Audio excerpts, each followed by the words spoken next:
Call me strange for doing this post, but I was thinking about this yesterday, and I thought about it a lot in the last maybe a couple months since I turned 60, because I'm starting to feel really good in my skin. Not starting, I have been since I turned 50.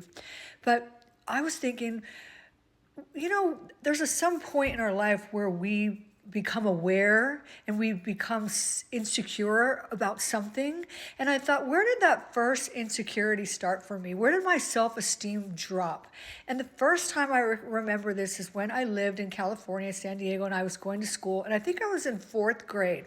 And I wore a dress. It was a star-spangled dress. It had big stars on it. I loved that dress. And I wore it like 3 times a week.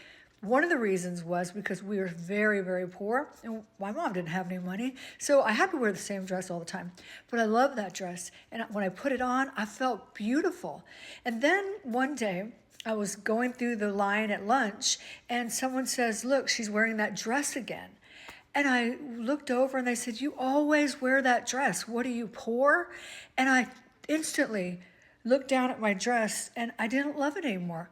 I hated it. And that's when I felt my first insecurity. I felt like my self-esteem dropped and I was not worthy. It's funny how we can let out people, and starts at a very young age, do that to ourselves.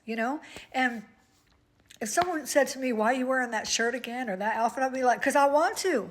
But, in fourth grade, we don't have that courage, that strength, right? We were just, we're getting started. And then from there, it just keeps going, right? Until one day, hopefully, we get it. We start to realize that it's not the outside world, it's what we think about ourselves. But it sure can be cruel out there, and it sure can be cruel when you're a child. So I just want to share the first time I really lost my self-esteem and that it really doesn't matter when I'm 60 now.